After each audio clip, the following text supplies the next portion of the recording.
Look up. Look way up, and I'll call Rusty. No, that's not what I'm talking about today. That's old school references right there. We are talking about looking up and admiring the heavens when there's, no clouds. Look up, look way up, and I'll call Rusty. No, that's not what I'm talking about today. That's old school references right there. We are talking about looking up and admiring the heavens when there's, no cloud cover, of course. We're talking about astronomy and stars. And an important week that is culminating today is called Dark Skies Week. And today with us from the Royal Astronomical Society of Canada, the Saskatchewan Division, Tim Jaworski and Colin Chatfield. So, gentlemen, nice to talk to both of you. Well, good day. Good to talk to you as well. So, Tim, first of all, let's talk about Dark Skies, because this has nothing to do with the short-lived TV series from many years ago. But what do we mean when we talk about Dark Skies Week? Well, Dark Skies Week itself, it happens annually, and it's there to raise awareness of the importance of dark skies. We live in a world where right now probably about 80% of the population has never seen the Milky Way, let alone seen some of the brighter stars. And the importance of dark skies just to our overall health and well-being and to nature and environment is just invaluable. Well, it's a very important thing. It's not just for our own sake of seeing the stars and enjoying that. Colin, maybe expand on some of the things. Just I know certainly it is important for the critters out there. Well, for sure, and so basically it can disrupt migratory patterns for birds and nocturnal animals. It affects their habits and that sort of thing. But also for people, it's detrimental to how we live our lives. We're actually increasing light pollution at, pardon the pun, an astronomical rate. And, because it's cheaper and, even though it's a little bit more expensive initially, people are actually adding more lights than what they would have before.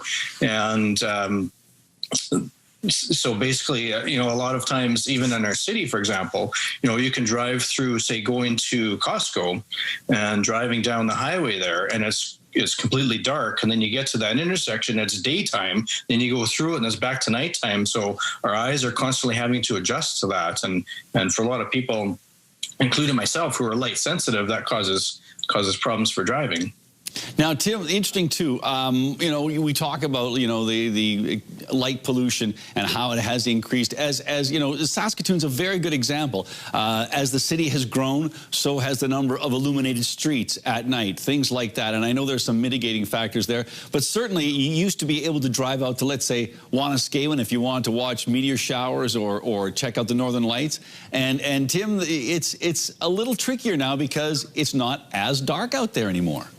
Well, absolutely. Even from my own personal experience, I live in Avalon, right at the edge of Circle Drive, sort of at the end of Clarence.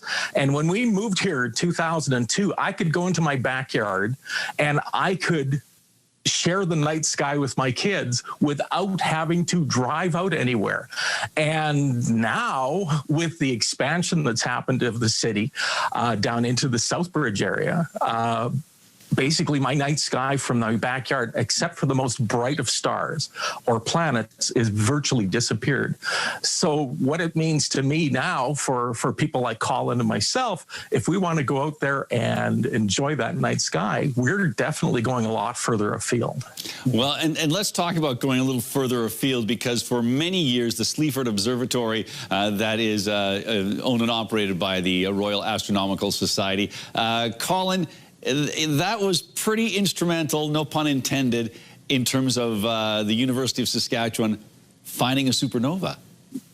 Yeah, exactly. So the university and the RASC have a joint kind of ownership of the site, and the university has a bulk of the equipment out there, and so there's a robotic telescope out there, and so using all the equipment that they have, they've recently discovered a new supernova, which is basically when stars kind of explode. So that was pretty exciting for the team there. No doubt, no doubt. And I think too, it's interesting to talk about, you know, these innovations that are going on. Today happens to be the 40th anniversary of the first space shuttle taking off. And I know, Tim, I'm not sure which shuttle it was, but I know one of the shuttles put the Hubble telescope out there, and then I believe had to change out its batteries, which were the size of a fridge at some point.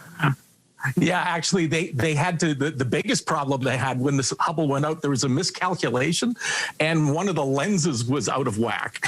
So all of a sudden we had this, you know, multi-million-dollar satellite that was blind, and they were able to go up in a future mission and repair it while in orbit, which was opened up the universe to amazing views. And I'm sure we've all seen images from that from the Hubble that are just absolutely breathtaking.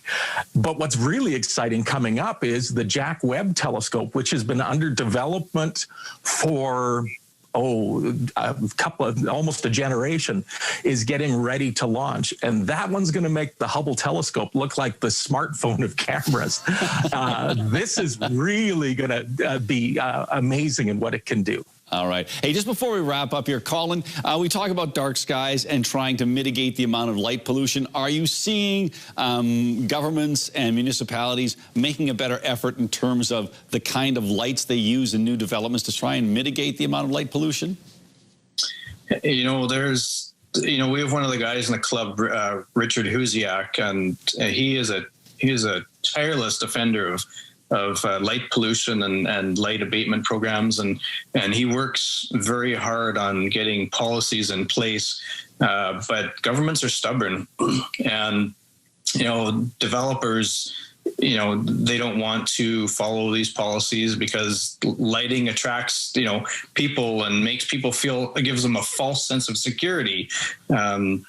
And so a lot of times the cities leave the lighting up to the developers to put in place. So there's no real set guidelines, and it's a real uphill struggle to try and get people on board. And we feel that it's almost a losing battle right now. Well, hopefully that changes in terms of attitudes out there. And just before we go, Tim, if people want to get involved with the Royal Astronomical Society or find out what you do, is there a website to go to?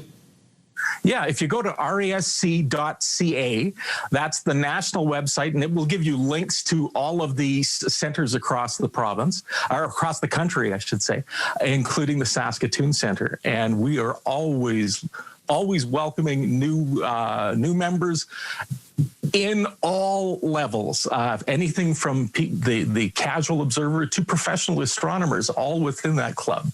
Fantastic. Well, good checking in with you, gentlemen, and good to learn more about the importance of dark skies, not just to humans who want to stargaze, but to humans who want to have a good sleep, as well as the animals that surround us. So thank you both for speaking with us today.